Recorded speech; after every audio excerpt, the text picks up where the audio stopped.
ऐसे powerful leaders इस दुनिया में जन्मे हैं जिनके पास कुछ नहीं था। मैं सिंधुताई सपकाल से मिलने के लिए गया, उनका मैंने एक इंटरव्यू लिया और जब उनका इंटरव्यू लिया तो उन्होंने मुझे बताया कि बेटा मुझे कुछ नहीं आता था, बेटा मैं तो शमशान घाट में रोटी खाने के लिए गई थी।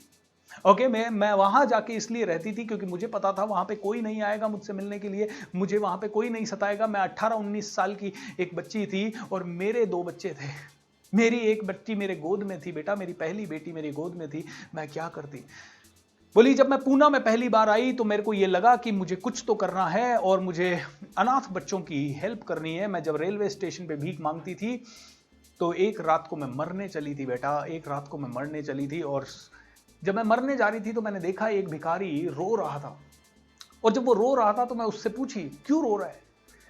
बोले मुझे मार दो या मुझे खाना दो, मुझे खाना नहीं मिला है। और मेरे पास एक रोटी थी, उस दिन मैंने रोटी भी नहीं खाई थी, पल्लू से बांध ली थी। उस दिन मेरे मन में कुछ दया नहीं थी, मैंने कहा मैं नहीं देती इसको खाना, लेकिन फिर भी मैं आगे चली गई। मैं आगे जब चली गई तो भी वो रोता रहा। तो पता नहीं मेरे अंदर से एक आवाज आई, जा सिंधुताई इसको खाना तो दे दे, मरने से पहले तू खाना दे दे। मैंने उसको जब खाना दिया और उसको खाना खिलाया तो उसके चेहरे पे स्माइल आई, उसके चेहरे पे थोड़ी सी सुकून आया, उसके रोना बंद हुआ, उसके पेट में कुछ, तो मेरे को पता नहीं अलग से सुकून मिला और उस दिन मैंने मरना कैंसिल कर दिया बेटा। अब मेरे को समझ में आ गया कि मेरे को इस तरह के बच्चों को पालना है और मैंने सब कुछ कोशिश करना शुरू किया। मैं छोटी सी जगह पे रहती थी, एक दिन अखबार खोला तो पता लगा दगड़ू शेठ हलवाई करके गणपति मंदिर है और वहां की ट्रस्ट है, वहां अनाथ बच्चों को पाला जाता है। तो मैंने सोचा कि मैं बाकी के अनाथ बच्चों को, इन भिखारियों को खिलाने के लिए रहूंगी तो तभी रह सकती हूँ जब मैं अपनी बच्ची को किसी को दे दूं। तो मैंने ये निश्चय किया कि मैं अपनी बच्ची को डोनेट करूंगी या अपने दगड़ू शेठ हलवाई गणपति ट्रस्ट को दे के आऊंगी। और मैं पूना आ गई बेटा। पूना बाल गंधर्व हॉल के अंदर एक प्रोग्राम चल रहा था, वहां लगा था इंडो जापान सम समिट और ऐसा कुछ चल रहा था बेटा। बड़े बड़े लोग आए हुए थे।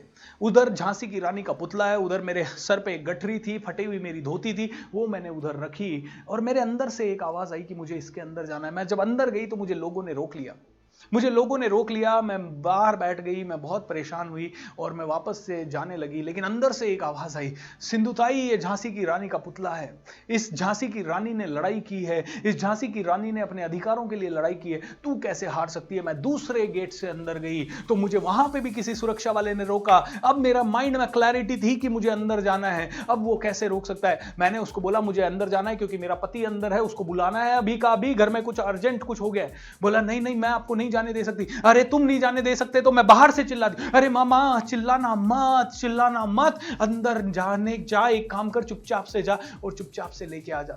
सिंधुताई अंदर चली गई और अंदर जाने के बाद वो स्टेज के बिल्कुल पास चली गई और स्टेज के बिल्कुल पास जाके उसने देखा कि आखिरी स्पीकर जब बोल रहे थे, आई थिंक वहां पे सुनील दत्त साहब थे।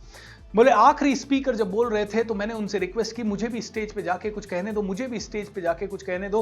और उनकी मिन्नतों के कारण मुझे स्टेज पे शायद जाने को मौका मिला। मैंने कहा सिंधुताई तेरे पास ये एक मौका है, लगा दे चौका। और उस समय बेटा मैंने कुछ अच्छे ऐसे जबरदस्त शेर पढ़ दिए, ऐसे गाने बोल दिए स्टेज से कि हर कोई मेरा दीवाना हो गया। और मेरे को बाद में जाके खाना खा रही थी, मैं जब खाना खा रही थी तो सुनील दत्त साहब आके बोले माई तू बहुत अच्छा बोलती है, तू बहुत अच्छा गाती है।